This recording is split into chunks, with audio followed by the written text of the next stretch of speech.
umwuka w'ubwoba, twahawe umwuka w'imbaraga. Ntabwo dukwiye gutinyishwa n'ibibonetse byose. Ibyo bizashoboka gusa dufite umwuka wera. Nuko mube maso, utazahava usigarana gusa imyumvire n'imihango ubuntu bw'Imana bwarimutse. Ikindi, isi igenda itwigisha gushaka ibyishimo bitari ukuri.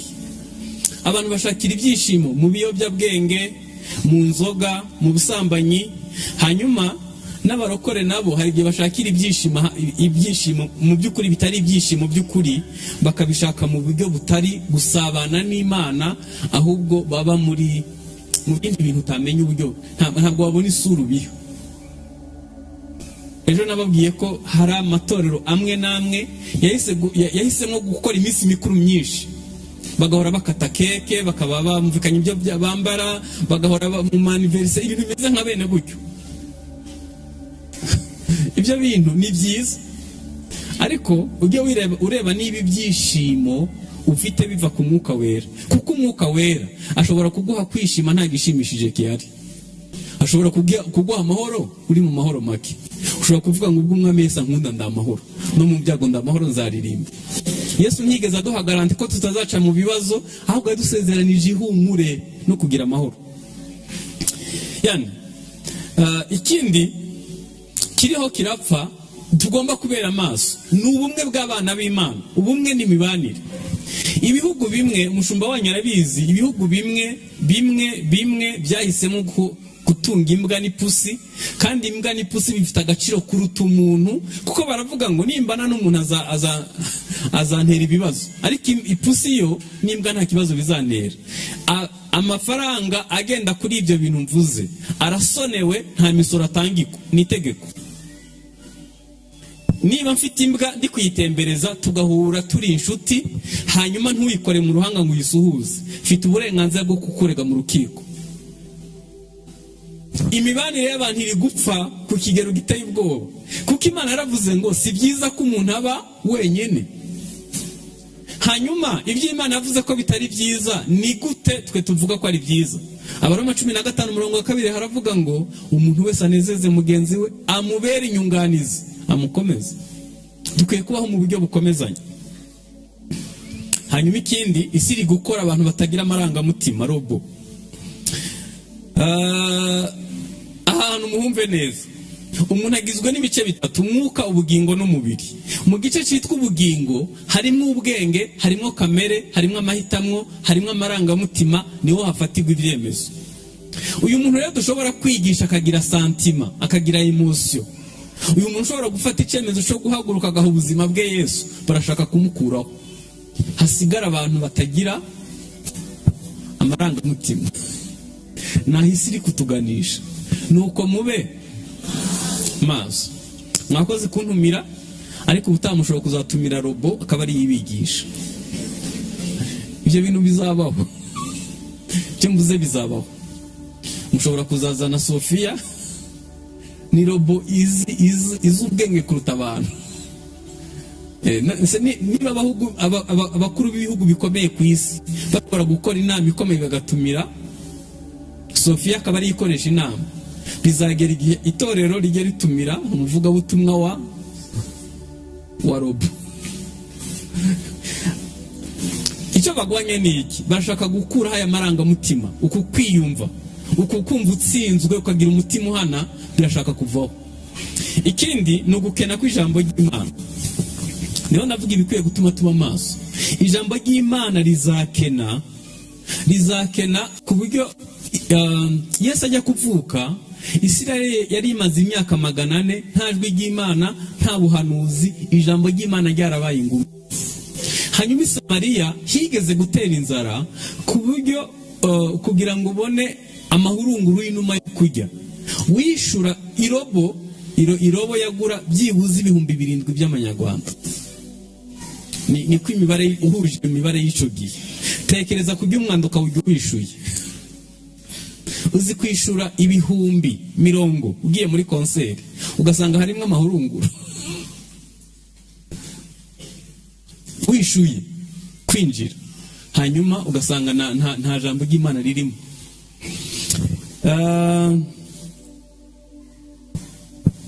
Ikindi kiri kwica ubusabane bw'abantu n'abandi ni imbuga nkoranyambaga. Ibyo ndiho ndavuga bamwe barabizi abandi ntibabizi, ariko abantu ingo zitunze smartphone ziri hano, ndabizi ko umugabo n'umugore hari igihe babura akanya ko kuvugana, bose bari ku mbuga nkoranyambaga, buri wese ahuze n'undi wese ahuze. Hanyuma ubusabane bw'umugabo n'umugore buri gupfa, ubusabane bw'abana n'ababyeyi buri gupfa, bose bari kuri smartphone. Hanyuma n'ubusabane bw'abizera nabwo buri gupfa, kubera ko nicyo gihe kigeze. Ni ukuvuga ngo bizasenya umuryango. Ikibabaje, umuntu yakoze Facebook iwe nta tablet hinjira, nta laptop hinjira, nta smartphone hinjira. Barabidukorera twe tukabyica, bikatwica, tukabimira bunguri, bo bazi kubyirinda. Bazi kumenya amasaha y'akazi, bakamenya. Cyakora hari umuntu umwe nakunze, iyo ugiye kumusura aguha agapaniye ugashyiramo telefone yawe akayikubikira ukayifata utashe. Naramwemeye kabisa, ni ihame yashizeho, kubera ko arabizi ko usura umuntu wasuye telefone yawe ukarinda utaha mutavuganye mutaganiriye. Kera ibyo bitaraza, umuntu yakwakiriza igitabo cy'indirimbo na Bibiliya n'agatabo k'umugenzi, hanyuma akaguha ifunguro ukamuganiriza ibiri kugufasha. Ariko ubu akwakiriza umupira, hanyuma ukarinda utaha mutavuganye. Yani niho tugeze. Ikindi gitangaje rero, ushobora gukoresha abafite smartphone, iyo bigeze nimugoroba ushobora kureba umwanya wakoresheje ureba kuri ekara, kuko iyo ucanye ekara nababwiye ko itangira kwa registre. Umwanya wose wamaze ucanye ekara urimo kureba n'ibyo warebye, bashobora kubikugarurira nimugoroba. Tekereza kumara amasaha 6 utazimije ekara yawe, udashobora gusenga iminota 30. Kumara amasaha 4 udashobora gusoma Bibiliya y'iminota 30. Mbabwira inkuru nziza. Nitutiga kugira discipline muri ibi bintu, dushobora kuzasigara turi abanyedini beza gusa, ariko ubuntu bw'Imana bwarimutse. Itorero rikwiye kuba maso. Niho nshaka gusoreza. Itorero rikwiye kuba maso. Bibiliya yatubwiye ngo nuko mube maso. Ibi byose mvuze utabyitondeye bishobora kukubuza kubona ibyo waruhiye, cyane cyane ubugingo buhoraho. Itorero rikwiye kuba maso mu bintu byinshi, reka mvugemwo bike. Icyambere, itorero rifite inshingano 5, ndaza kongeraho n'izindi yenda. Inshingano ya mbere ni ukubitabaza ari ku gitereko cyaryo ritabasha gutwikirwa. Ukora ubikore uri maso, nuko mube maso. Ndashaka kubabwira impamvu dukwiriye kuba maso nk'itorero, impamvu aho waje uvuye. Icyambere gikwiye gutuma tuba maso ni umwuka w'ubusambanyi wuzuye ahantu hose. Uyu munsi hari inkuru iri ku gihe.com kuri home page hejuru ivuga ku Rwanda ruri mu bihugu, ni igihugu cya 29 muri Afurika mu bireba pornography cyane. Iyo nkuru ku gihe.com hejuru. Hanyuma abantu batunze smartphone muri population y'u Rwanda 40% batunze smartphone, 60% bakoresha internet. Mu baturage bose bagize igihugu muri miliyoni 14, izirenze 10 zose zitunze telefone. Mvuze ko 60% bagegwaho na internet.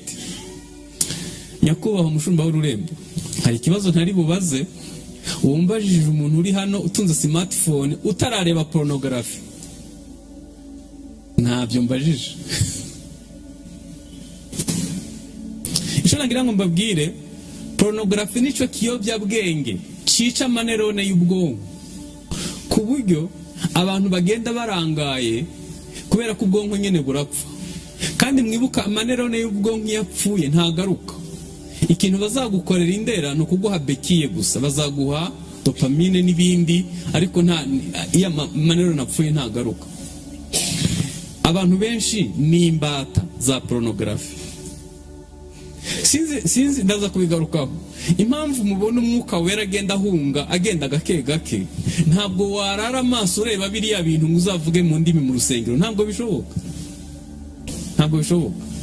ntabyo mbajije, ariko ndabizi ko pourcentage iri hejuru, abantu benshi baguye muri uwo mutego, byaba pornography cyangwa se gusambana bisanzwe. Muri buku rwandiko itorero ry'i Yerusalemu ryandikiye abanyamahanga, bababujije ibintu bitatu: bareke gusambana no kurongora abagore benshi n'abagabo benshi. Hanyuma icya kabiri, birinde kurya inyamaswa zipfushije. Icya gatatu, gusenga ibigirwamana. Reka babwize ukuri, muri iyi mico yacu muri aka karere, gusambana ntabwo ari ikibazo gikomeye. Kuri ubu gutunga abagore benshi n'abagabo benshi ni ibintu bisanzwe, kandi mvuga si abapagani, ni abantu bari mu itorero. Gusambana ni umukino usanzwe, Hanyuma Bibiliya tubwiye ngo nuko mube mu isi y'abakiranirwa, umukiranutsi niwe azasigara afite isoni. Kubera ko igihe wisanga mu bantu benshi bakiranirwa, ugahita ubaridikira, ukibaza aho ibi bintu ndimo. Nakoze konferanse y'abajene 700 mu minsi ishize. Abajene 700 bavuye mu makorale b'abakristo. Mu bajene 700 nababajije ibibazo 4. Ikibazo cya mbere ni umuntu umaze gusambana. Uwa kabiri, ikibazo cya kabiri ni umuntu ushaka kwiyahura kubera agahinda gakabije. Icya gatatu ni uwahemukiwe mu rukundo. Icya kane ni ugendana igikomere cyo mu muryango. Bambereye abanyakuri, abajene bavugisha ukuri. Muri abo bajene 700 twari turi kumwe, 84 bambwiye ko basambanye banarebye pornography. 84%. 54 barahemukiwe mu rukundo. 36 barashaka kwiyahura. Kandi ibyo mvuze pastor ntazigera bimenya, kubera ko yabonye hano buzuye urusengero baririmba, ahita agira ngo afite abantu. Nuko mube maso. Ibintu nshaka kuvuga ni ibintu biri mu buzima busanzwe, bishobora gutubuza kumva impanda, kandi nyine twavuga ko tuyitegereje. Hari utuntu twinshi turi ku mbuga nkoranyambaga, ndabizi ko mwese mutureba, ko nanjye ndatubona. Bakavuga ngo hajye ufite umugabo umwe, avuga ati ntabwo uzi bigezweho, ugomba kugira umuhungu ugukorera gahunda uko yifuza, ugomba no kugira umugabo uguha amafaranga, hanyuma ukagira na aderesi. Mutekereza kwizera kuzanwa no kumva. Iyo utumvisha ijambo rya Kristo wumva ibindi, kandi ibyo bindi biba ari uburozi, bifite icyo bisiga mu bwonko bwawe. Content ni content. Itangazamakuru niryo ritugenera uko tubaho n'amahitamo yacu. Iyo bavuze ko umukobwa mwiza ari uteye nk'igisabo, uzabona hano mu mujyi bacuruza imyenda y'imbere irimo matera, n'abakristo barayambara. Hanyuma iyo bavuze ko umwiza ari unanutse, barara banywa amazi arimo indimu, ibifu bigatoboka kugira ngo agire mu nda zera. Content ni content. Imana yabwiye Yosuwa ngo biri mu gitabo cy'amategeko uzabihoremo ku manywa na nijoro, nibwo ibyawe bizagenda neza, ukagira amahirwe. Iyo winjije content mbi, izakuyobora, izagena amahitamo yawe. Mwirinde gusambana, bisigaye ari umukino usanzwe. Ndavuga muri bene data, nabyo ntabwo ndi bubibaza, ariko ndabizi ko ururimi ndi kuvuga muragumva.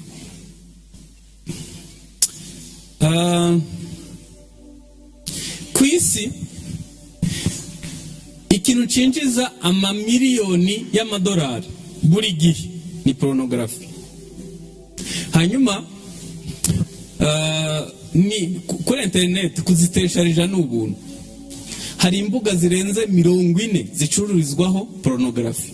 Ni nazo zatanze iyi mibare yatanzwe na igihe.com zivuga. Ariko ino rero hari ikintu abakristo batazi, bamwe batazi. Iyo ucanye ekara ya telefone yawe ihita itangira kwa registre. Ibintu byose warebye byose biba bibitse ahantu. Iyo unyohereje ifoto cyangwa ukanyohereza message, nyewe yingeraho ni kopi ya original babitse. Sinzi niba mwarabonye ko kuri Facebook bagarura udufoto two mu myaka 5 ishize, mu myaka 10 ishize, na bya bindi mwoherezanya. Njye nibwira ko abantu bari kuri server ya WhatsApp barago ibintu bareba bimwe murara mwoherezanya. Icyo nagira ngo mbabwire nuko mube maso. Umwami Ahabu yigeze kujya ku rugamba ngo yiyoberanyije atambaye imyenda y'ubwami. Hanyuma ngo umuntu wo mu rugamba apfa kurasa, ngo arasahana ibyuma bihurira. Abwira uwagendesha igare ngo nasubize inyuma kuko akomeretse nabi. Ambwira ati afande ntaho nanyura, urugamba rumeze nabi. Ngo bahita bamushigikirira mu igare, ngo arakomeza arava ku kirengazuba arapfa. Umuntu yohereza umwambi wa pornography ari muri Amerika, ukaguhinguranyiriza muri telefone yawe, bakagushigikirira muri korari, amaraso yenda kugushiramo. Ubugingo burapfa. Mu mujyi uzahura n'abana batabasha gutekereza. Ubundi kwibagirwa ni ibintu by'abantu bafite imyaka 70.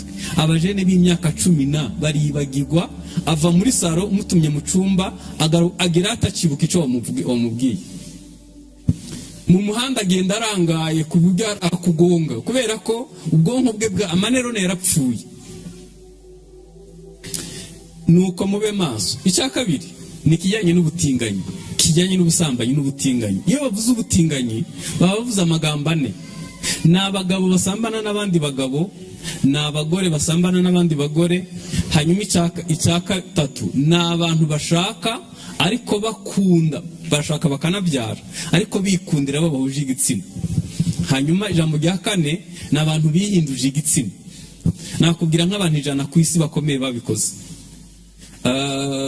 Dufite abantu benshi ku isi babikoze. Hanyuma ikindi kibabaje ni abantu batazi, bavuga ko batazi aho bari, nabo barashaka kubongera muri za nyuguti. Reka nsubire hejuru aho natangiriye. Gusambana birenze gusambana nk'uko mubizi. Ntabwo ari ukwinezeza gusa. Gusambana ni ukuramya.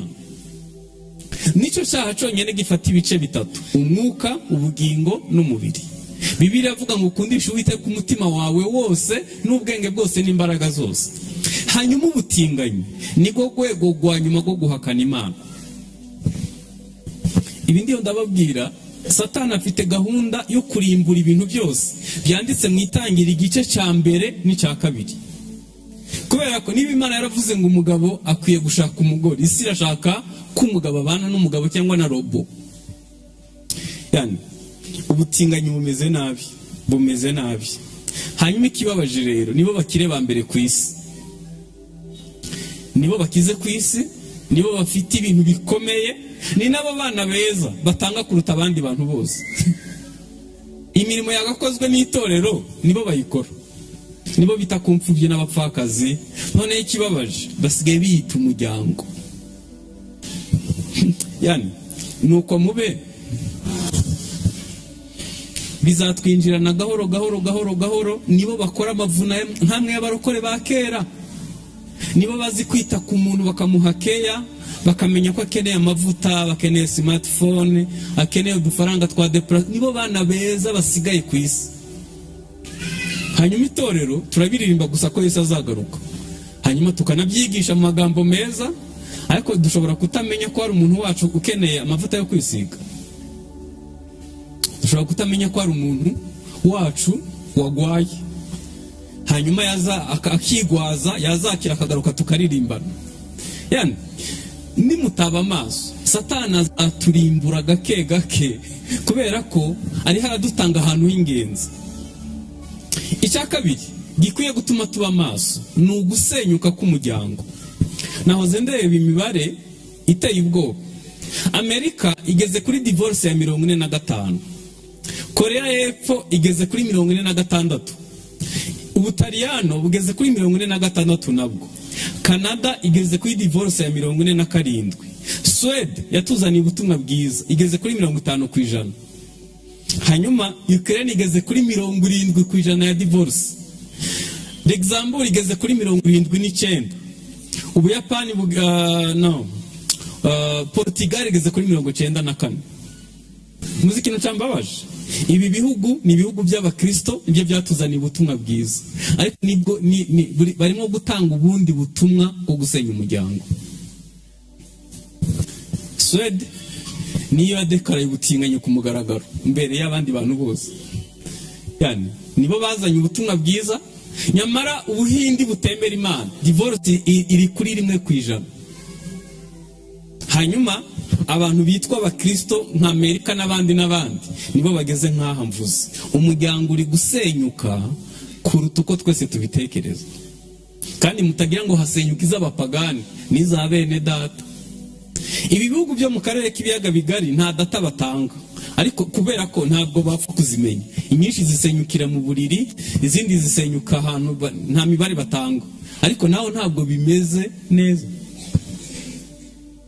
Iyo umuryango wasenyutse rero, muzi ikintu kiba, Abanyamerika mu itorero ry'abantu nk'igihumbi, nka 70% ushobora gusanga bose ari abadivorce. Abapasiteri ikintu bakora bahita bagabanya ibiciro, bakavuga tumva rero urumva utubirukanye ntaho twasigarana, bahita bagabanya ibiciro, bakemera ko umuntu yahukana byibuze bakamusezeranya 3. Bemera ko umuhungu n'umukobwa babana bageragezanya, nyuma y'umwaka bakaza bakabashingira. Buriya mbere baba barimo gukora iki? Oya, ntabwo bavuga ko ari ubusambanyi. Waba wirukanye abantu mu rusengero, ntabwo bavuga ko ari ubusambanyi. Bibiliya iravuga ngo ntugasambane akadomo. Ntabwo biremera divorce.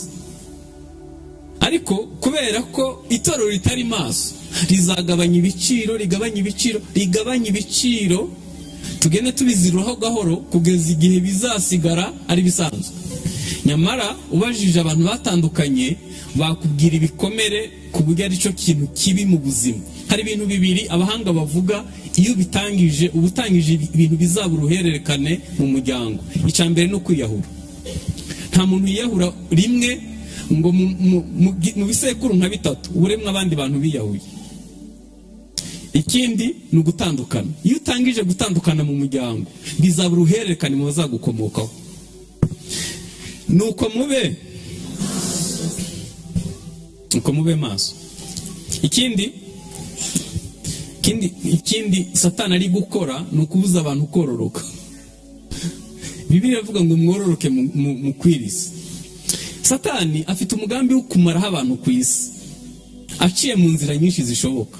Iyo adaciye mu ntambara, aca mu kubuza abantu mu kororoka. Nahoze ndeba imibare, Ubushinwa, Ubuyapani, Amerika, Ubuhindi na Itali bafite abasaza hagati y'imyaka 65 na 75. Population yabo 50% ni abasaza. Turashimira Imana ko mu Rwanda byibuze 65% n'abantu babyara. Dufite icyizere cy'ejo hazaza. Hanyuma Abashinwa babujije abantu kubyara, babyara umwana umwe, none ubu bashidutse bashaje. Barimo kwinginga abanyagihugu ngo babyare, ariko ntabwo babyemera. Kubera ko ubuze umuntu kubyara, ahita anyura hano hirya agakanira ikiguzi cy'ubuzima, kubona ifunguro ry'umunsi umwe bikaba ari ukubira. Aravuga ati ndabyara ngo bigende bite.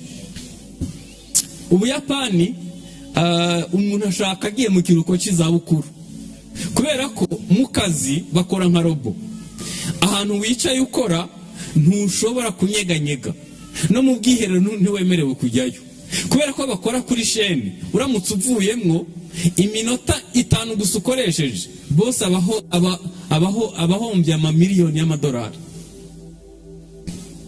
Ntiwemerewe kunywa amazi, niba ari amasaha 8 ntugomba guhaguruka. Yani nahise iri kutuganira. Icyo nashaka kuvuga ni iki? Ibihugu by'Uburayi bw'amajyaruguru nta nubwo bakibona abajene bajya mu gisirikare, kubera ko abene igihugu ntabo. Mu Bufaransa kuri ubu iyo havutse abana 10, 7 bose ni Abarabu babimukira.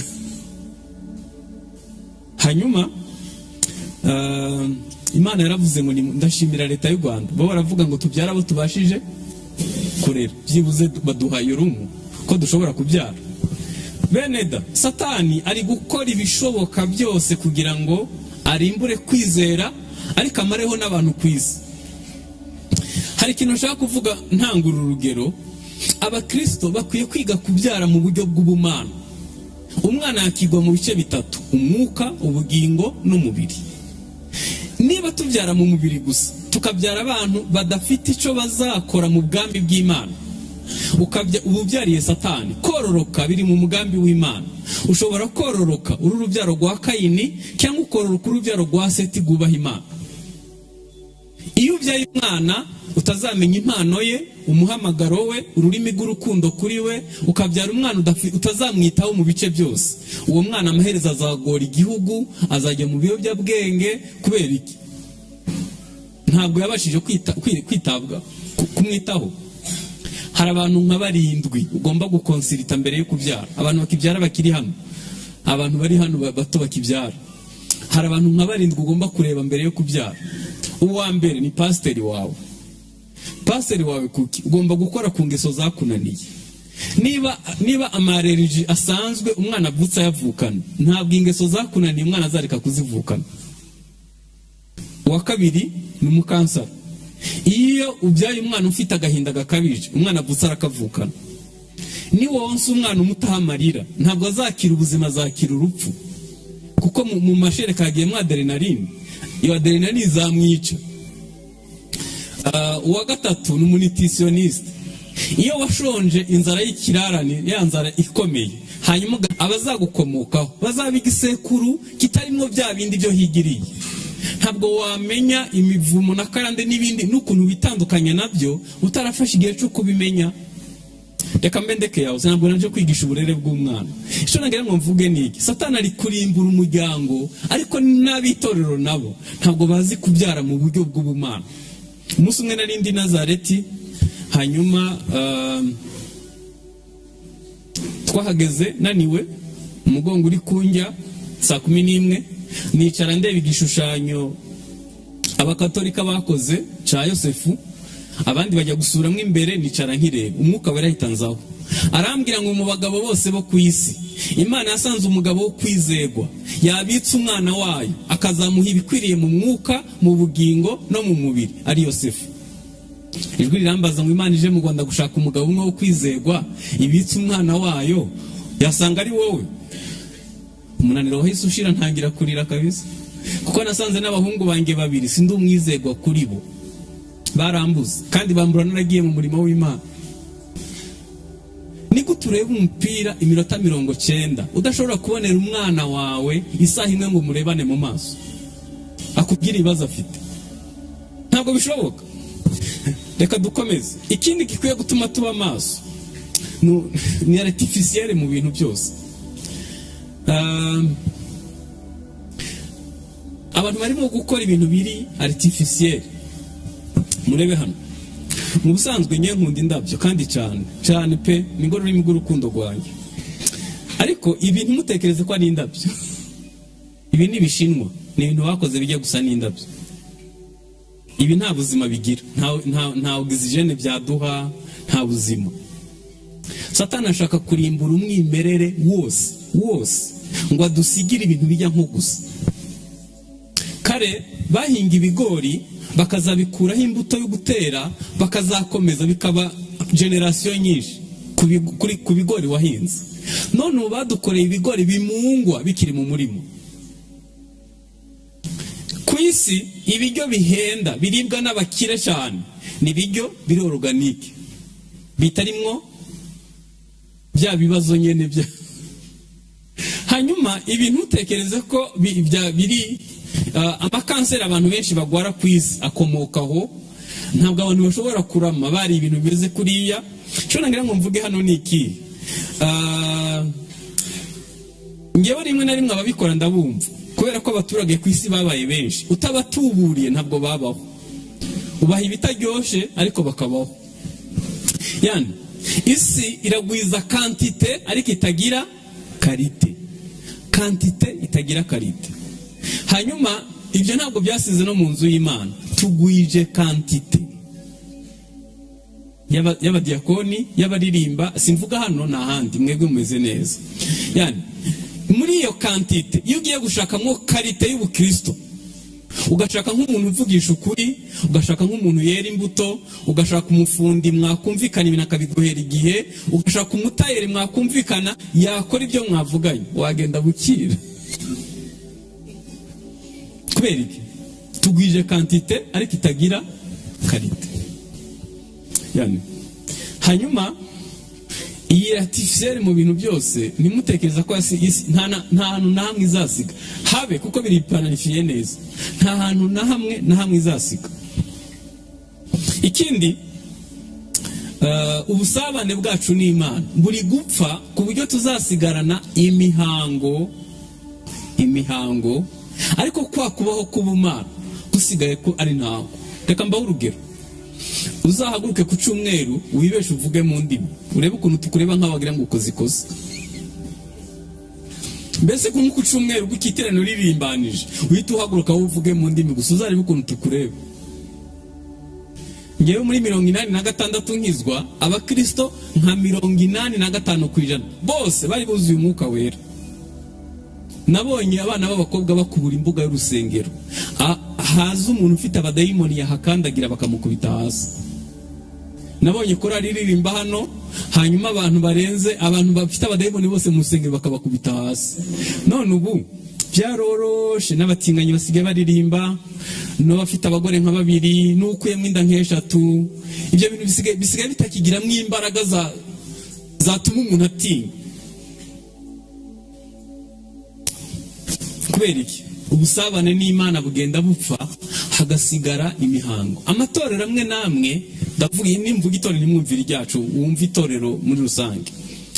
Kubera ko kugera ku mutima w'umuntu bibananira, bahisemo kwiga customer care, bazi kwakira abantu, abandi bazi gushaka amafaranga, abandi bize leadership ku kigero kiri hejuru. Ibyo bintu byose mvuze turabikeneye cyane, ariko dukeneye umwuka wera. Ni byiza ko tuba dufite smartness mu byo dukora, ariko dufite umwuka wera. Murabona, iyo twashizeho ibyuma bihenda, iyo twasimbutse, iyo twabyinye, tuhita tuvuga ko twagize ibihe byiza. Wow, ni byiza. Kubera ko kubyina bizatuma tutagwara diabete, sibyo? Nta kibazo tuzagira cya diabete. Nitubyina cyane ni siporo nziza, ariko nimutekereze ko ari ikintu bikora ku isi y'umwuka. Ibyo turirimba n'ibyo twigisha sibyo bihindura abantu, ni umwuka ubiherekeje. Iyo uje hano ukaririmba indirimbo nziza ariko wuzuye amaganya y'isi, abantu bazakonegita ku maganya yawe kuruta ibyo wavuze. Niyo mpamvu dukwiye gushaka mu maso y'Imana, kubaho kw'Imana kukagaruka, Imana ikongera kutugarura ibihe byiza byo guhembuka. Ikindi, ibijyanye n'umwuka wera navugaga, bariho barabipirata ku kigero giteye ubwoba. Yego, aho bagurisha abantu amazi, aho bagurisha abantu amavuta n'ibindi bisa gutyo, kandi bakabyita iby'umwuka. Hari urugero nkunda gutanga, abankurikira bararuzi. Twajyanye n'itsinda rimwe muri Isirayeli, hanyuma batwereka ahantu tugurira amavuta ya litiro imwe y'amavuta yerayo $20. Umubishop umwe arambwira ati, urankoreye, aya nzayubakamo inzu, nzayaguramo imodoka, nzakuramo tiki ngarura. Ndamubaza uzabigenza ute? Aravuga ati, umva, ngiye kuvuga ko haje amavuta yirukana inyatsi, karande, yishura amadeni, akuraho imikasiro. Nyakubahwa umushumba, ibyo bintu birayobotswe. Ayo badatura hano bayature higiriye. Yego, kubera ko mudakunda ukuri iyo babesheho muremera. Icyo ngira ngo mbabwire, iyo tuvuze umwuka wera tuba tuvuze imbaraga z'umwuka, tuba tuvuze impano, tuba tuvuze imbuto, tuba tuvuze ubutware ku isi y'umwijima, tuba tuvuze kuyoborwa n'umwuka. Uzandebera ubwoba dufite. Igihunyira cavuze nabi kubera cibagiweho gitaha, baba bakuroze. Ipusi yarize nijoro kuko yabuze abana bayo, ubwo bakuroze. Ikibabi caguye ku muhanda, wagira ngo nitwasomye Mariko 16:17. Ibimenyetso bizagendana nabize. Bazirukana abadayimoni, bazafata inzoka, bazamwicisha nco kizabatwarana hato. Ubwoba ni ikimenyetso cyo kutizera. Icyakora ubwoba no kwizera biri ku kigero kimwe. Ibintu byose ufite ubwoba bizakubaho, n'ibyo wizeye bizakubaho. niyo mpamvu ntabwo twahawe umwuka w'ubwoba, twahawe umwuka w'imbaraga. Ntabwo dukwiye gutinyishwa n'ibibonetse byose. Ibyo bizashoboka gusa dufite umwuka wera. Nuko mube maso, utazahava usigarana gusa imyumvire n'imihango ubuntu bw'Imana bwarimutse. Ikindi, isi igenda itwigisha gushaka ibyishimo bitari ukuri. Abantu bashakira ibyishimo mu biyobyabwenge, mu nzoga, mu busambanyi. Hanyuma n'abarokore nabo hari igihe bashakira ibyishimo mu by'ukuri bitari ibyishimo by'ukuri, bakabishaka mu buryo butari gusabana n'Imana, ahubwo baba mu bindi bintu utamenya uburyo, ntabwo wabona isura ubiho. Ejo nababwiye ko hari amatorero amwe n'amwe yahisemo gukora iminsi mikuru myinshi, bagahora bakata keke, bakaba bamvikanye ibyo bambara, bagahora mu maniveriseri, ibintu bimeze nka bene gutyo. Ibyo bintu ni byiza, ariko ujye ureba niba ibyishimo ufite biva ku mwuka wera, kuko umwuka wera ashobora kuguha kwishima nta gishimishije kihari. Ashobora kuguha amahoro uri mu mahoro make. Ushobora kuvuga ngo ubwo Umwami Yesu ankunda ndamahoro, no mu byago ndamahoro nzaririmba. Yesu ntiyigeze aduha garanti ko tutazaca mu bibazo, ahubwo yadusezeranije ihumure no kugira amahoro. Ikindi kiriho kirapfa tugomba kubera amaso ni ubumwe bw'abana b'Imana, ubumwe n'imibanire.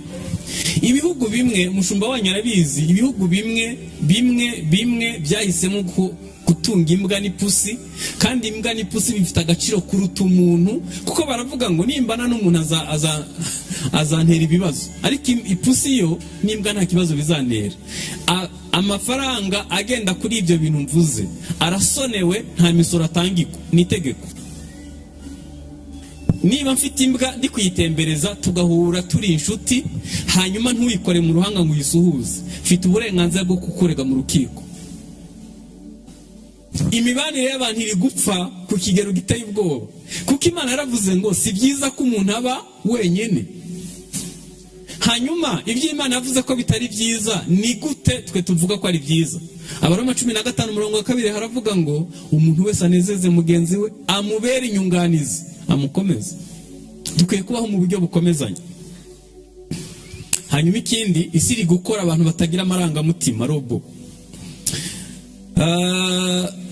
Ahantu muhumve neza, umuntu agizwe n'ibice bitatu: umwuka, ubugingo n'umubiri. Mu gice cyitwa ubugingo harimo ubwenge, harimo kamere, harimo amahitamo, harimo amarangamutima, niho hafatirwa ibyemezo. Uyu muntu rero dushobora kwigisha akagira santima, akagira emotion. Uyu muntu ushobora gufata icyemezo cyo guhaguruka agaha ubuzima bwe Yesu, barashaka kumukuraho. Hasigara abantu batagira amarangamutima. Nahise iri kutuganisha. Nuko mube maso. Mwakoze kuntumira, ariko ubutamushobora kuzatumira robo akaba ari yibigisha. Ibyo bintu bizabaho. Cyo mvuze bizabaho. Mushobora kuzazana Sofia, ni robo izi ubwenge kuruta abantu. Niba abakuru b'ibihugu bikomeye ku isi bakora gukora inama ikomeye bagatumira Sofia akaba ari ikoresha inama, bizagera igihe itorero rijye ritumira umuvugabutumwa wa robo. Icyo bagwanye ni iki? Bashaka gukuraho aya marangamutima, uku kwiyumva, uku kumva utsinzwe ukagira umutima uhana, birashaka kuvaho. Ikindi ni ugukena kw'ijambo ry'Imana. Niho navuga ibikwiye gutuma tuba maso. Ijambo ry'Imana rizakena ku buryo Yesu ajya kuvuka, Isirayeli yari imaze imyaka 400 nta jwi ry'Imana, nta buhanuzi, ijambo ry'Imana ryarabaye ingumi. Hanyuma Samariya higeze gutera inzara ku buryo kugira ngo ubone amahurunguru y'inuma yo kurya, wishura irobo yagura byibuze 7,000 by'amanyarwanda. Ni ko imibare uhuje imibare y'icyo gihe. Tekereza kurya umwanda ukawujya wishuye. Uzi kwishura 10,000 ugiye muri konseri ugasanga harimo amahurunguru. Wishuye kwinjira hanyuma ugasanga nta jambo ry'Imana ririmo.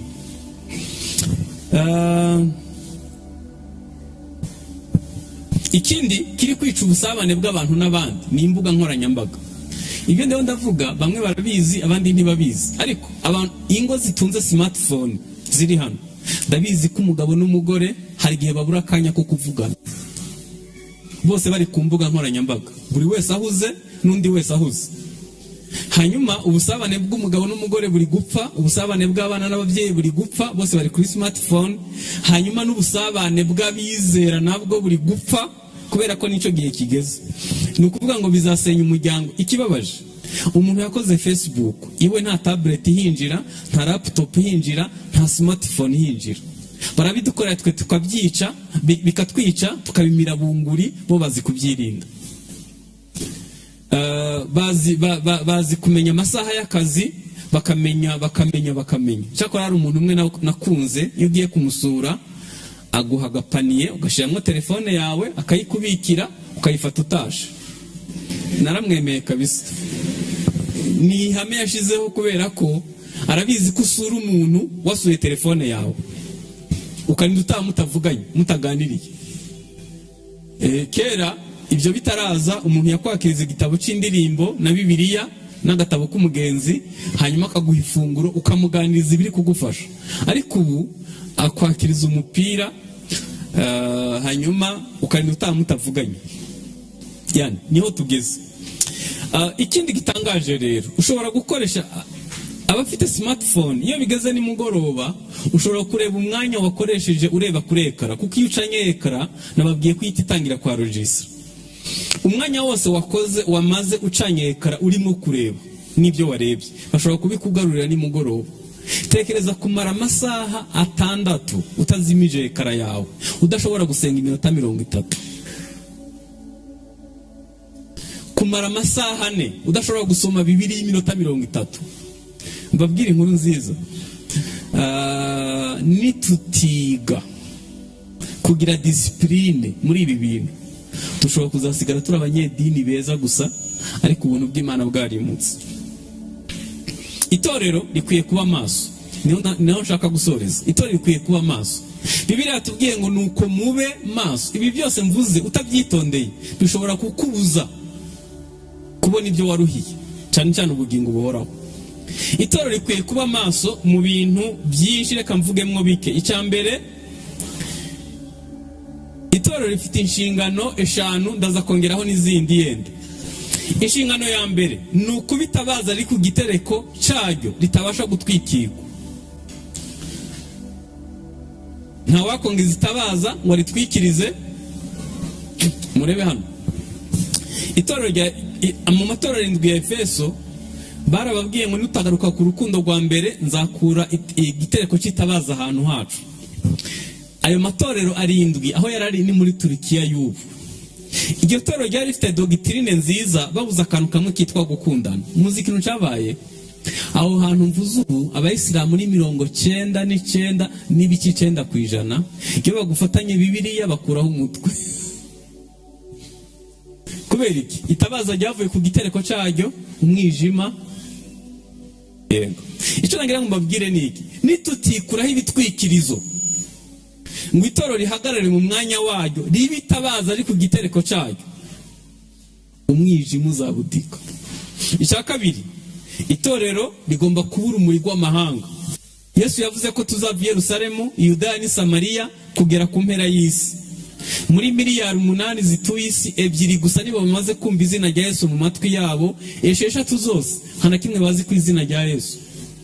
None tumaze imyaka 60 twizihiza, Imana ibaha amahoro n'umugisha, ariko muzatekereze no kohereza umumisiyoneri basi. Ikindi, tugomba kuba umunyu, tugomba kuryosha, kuzana ubuzima buryoshye ahantu turi hose. Kuzana ubuzima buryoshye. Ni umudugudu utabasha gutwikirwa. Umudugudu ni iki? Nakije itari wanjye nawe ukajyatsi wawe, buri wese agacana, dusanga umujyi wose ucaniye. Umunsi umwuka wera amanuka, buri wese bamubonyeho ikirimi cy'umuriro. Kubera ko Imana itakije kimwe kuri bose, yari ivuze ngo ndakwakirije udukwi two kwenyegeza uzakomeza utwishakire kandi ufite inshingano ko umuriro utazigera uzima ku gicaniro. Ariko bamwe barazimije bari kizima pe 100%. Tugomba kuba umudugudu utabasha gutwikirwa tukaba turi. Hanyuma ikindi ni ukuba umutwe muri byose. Kuba umutwe mu kubaka umuryango, mu bukungu, mu buyobozi, mu itorero, mu myidagaduro, mu itangazamakuru no mu buzima. Murabona ko mwakoze uruhimbi rwiza. Imana ibaha amahoro n'umugisha pe. Mwaragerageje. Ariko niba umurimo w'Imana ugarukira kuri aka kantu, ndabona ko mu rusengero niko gato kuruta ahandi hantu hose. Yani ntabwo umurimo w'Imana ugarukira hano. Imana ifite inyota y'abantu baba abaganga b'abahanga, ariko bazi gutandukanya indwara zisanzwe, izihungabana n'iziterwa n'abadayimoni, kandi bakaba bafite ubutware mu biganza byabo byo kwirukana abadayimoni. Imana ikeneye abantu bajya mu gisirikare bakazaba abasirikare bakuru cyane buzuye umwuka w'Imana. Nabyo ni umurimo w'Imana. Imana yifuza abacuruzi bazaba bahegwe ariko bafite umwuka w'Imana.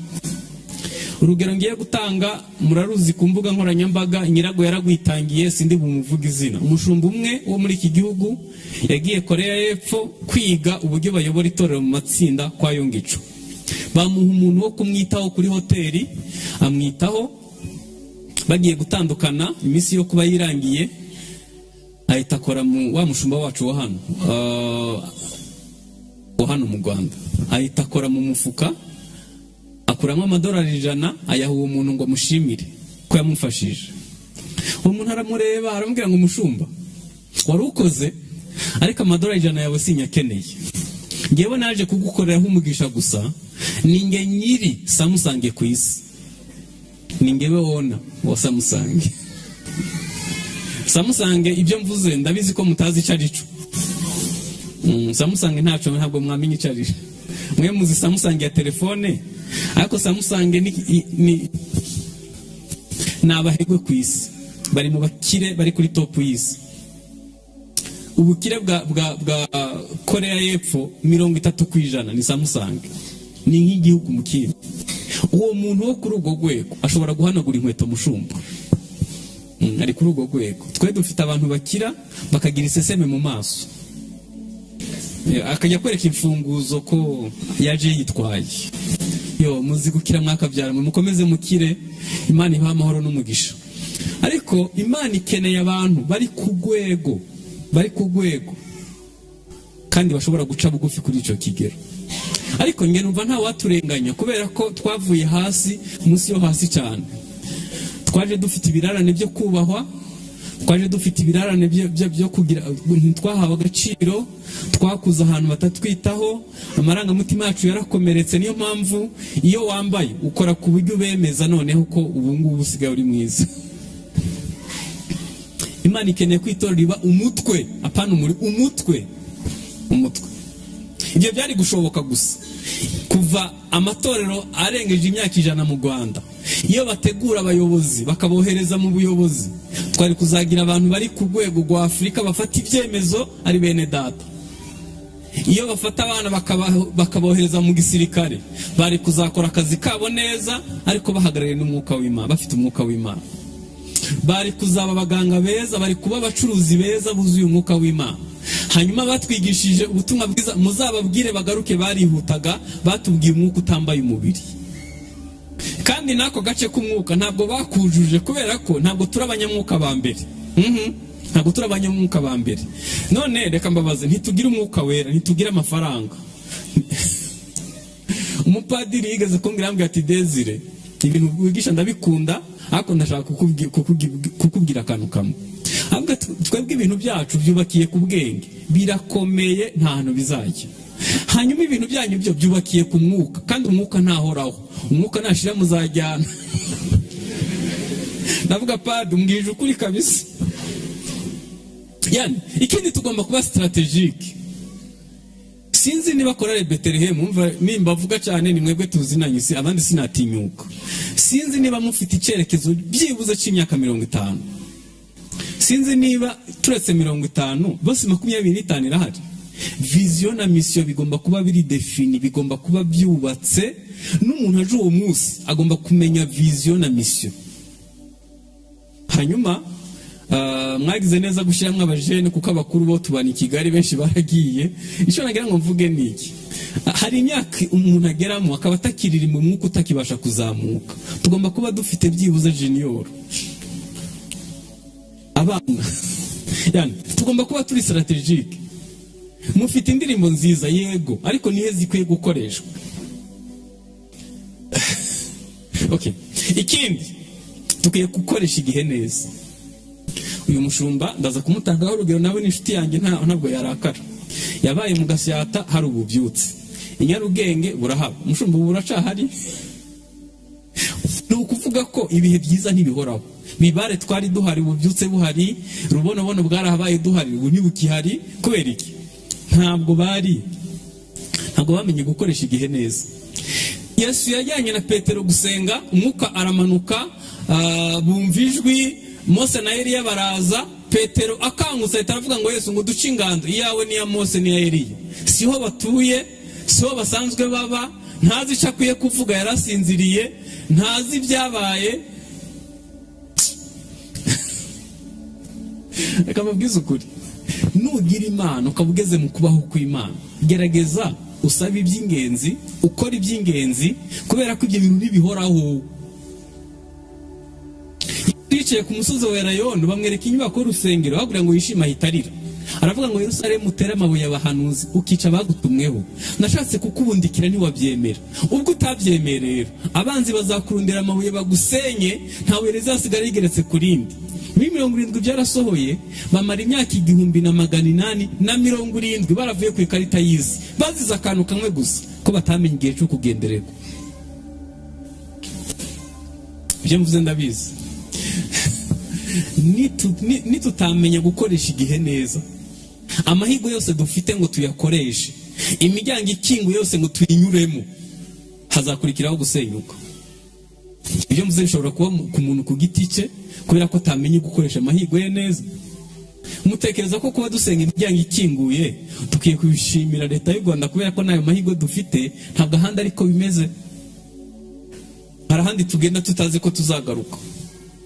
Genda wikuyeho ibintu byose na Bibiliya muri telefone wayisibye, kugira ngo hatagira uyigufatana, kubera ko iyo bagufashe nyene bihuriramo. None twe twarabisinze, tuzi abigisha neza n'abigisha nabi, tuzi abanyambaraga n'abanyantege nke, twirirwa dupezanya kuko ntidufite ikindi dukora. Nitutakoresha iki gihe neza, gusigwa kubaho kw'Imana ntiguhoraho. Hanyuma bikwiye kuzashira byibuze hari icyo bidusigiye. Ari ikintu kimwe, umushumba wanyu wabaye mu bazungu. Abazungu ntibabesha. Byibuze ububyutse bwigeze kuba iwabo kera, bwabasigaye indangagaciro yo kuvugisha ukuri. Twe turabesha, tukabesha n'ibyo tudafitemo inyungu. Icyakora nagira ngo mbyutse ko kubesha ari indwara yo mu mutwe, nta muntu muzima ubesha. Ikindi dukwiye kubaka balance life, ubwami bw'Imana bukagira mu bice byose, umwuka, ubugingo n'umubiri. Hanyuma itorero rikwiye guhangana n'ihungabana. Niho nsoreje. Leta y'u Rwanda, imibare isorwa na RBC iravuga ko kuri ubu ibonye abantu 5 bari hamwe, 2 bose baba bafite ikibazo cyo mu mutwe. Mu bantu 5 bari hamwe, 2 baba bafite ikibazo cyo mu mutwe. Bamaze kubarura indwara 1000 zijyanye n'indwara zo mu mutwe 1000. Mubwire mwo nke, kubesha n'indwara yo mu mutwe, kwibagirwa n'indwara yo mu mutwe, kwica gahunda n'indwara yo mu mutwe, kumva ko ufite isumbwe kuruta abandi n'indwara yo mu mutwe. N'abatunze iPhone 15 nabo ngo bafashwe n'indwara, kumva ko bari hejuru y'abandi bantu bose. Gukundana n'umuntu afite Android ngo biragorana, ngo abayumva yamusebye, nabyo n'indwara yo mu mutwe. Bitangira ari ukwibagirwa, bigatangira ari ukubura ibitotsi, ukajya wumva hano wikora ibiro 50, hanyuma bikamanuka mu ruti rw'umugongo, bikamanuka mu gifu, bikajya mu mpyiko ugapfa. Impamvu mubona abakristo benshi badaseka, aseka ari uko yibagiwe gusa. Ntimugire ngo ni umwuka mwinshi, ni ihungabana ryinshi. Niyo urebye ukuntu abarokore basenga basakuza, wagira ngo babwira Imana iba iba mu kindi gihugu kuruta iba mu mitima yabo. Nawe tekereza muri salo muri abantu batanu, umuntu akavuga nk'arimo kuvuga muri stade, kubera ko ntashobora gukontorora amarangamutima ye. Muricara no kumva umuntu ari imyoje cyangwa se ukumva asuhuje umutima. Umuntu yibagirwa telefone ari kuyivugiraho. Uwareba mu mboni z'ijisho ryawe ashobora kumenya agahinda gakabije ufite. Uwareba ku ruhu uko imitsi imeze yareba agahinda gakabije ufite. Icyo nashaka kuvuga ni iki: ibikomere bikoresha ibyaha, byinjiza abadayimoni, bitera indwara, bitera gushidikanya Imana, byica ejo hazaza, byica umunezero. Ibintu byinshi twahuye nabyo ntibikwigwa mu mutwe. Iyo ugerageje kubyinjizamwo ubwonko burashwanyuka. Hanyuma ntabwo twamenye ko mu byo Yesu yaje gukiza harimo n'agahinda gakabije. Ashobora gutanga ikamba mu cyimbo cy'ivu. Ndabizi ko wari uzi ko umugabo wawe ari umwizegwa, hanyuma ushiduka guciye inyuma. Wari uzi ko umugore wawe atabikora, none yarabikoze. Wabuze n'uwo mu biganira, hanyuma bigenda bikwica gahoro gahoro. Mu rusengero ni uhaba nk'aho uri mu kinya, ariko iyo urenze uriya muryango urongera ukabisubirana. Inkuru nziza, Yesu ntakiza ibyaha gusa, akiza n'umutima ukomeretse. Reka nsoreze aha dusenge. Nuko mube kuza ko azaza, ariko wirinde ibintu byose wabika mu mutima byazakuza kumubona agarutse. Wibwije ukuri. Ndagutanga urugero rukomeye, ndavuga ngo wafata ubuzima bwawe bw'ibanga akabukinamwo filime, bayiprojetariya tukayirebana, wisugira isoni, humura ntibizaba. Ariko umunsi umwe tuzahagarara imbere y'Imana. Nagira ngo twunamishe amaso dusenge, nuko tube maso.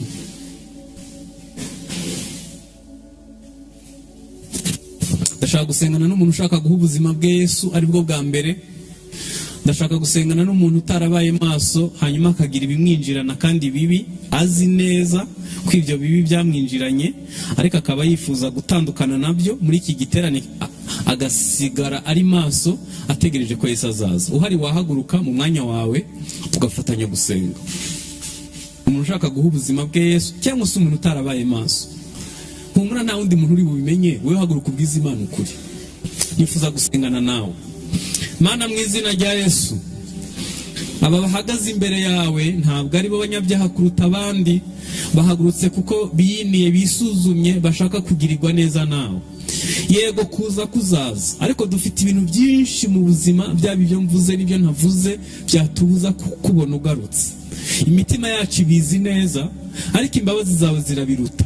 Utubabarire Mana, utubabarire, udukize, uduhembure, uturindishe imbaraga zawe, udushoboze kuba maso. Ushobora kuza ku manywa cyangwa ukaza mu gicuku. Abantu benshi barareba umwijima imbere yabo, barareba gutsindwa, bafite ihungabana n'ibintu bibagoye, ntabwo bari Mwami, basigaye bashidikanya imikorere yawe n'ubushobozi bwawe kubw'ibyo banyuzemo. Ariko ndasenze kugira ngo muri iki giterane hazabe kumurikirwa, Umwuka Wera azasurinye kuri buri kintu cyose cyatubuza kukubona. Udushoboze Mwami kuba maso no kugutegereza, mu izina rya Yesu Kristo, amen.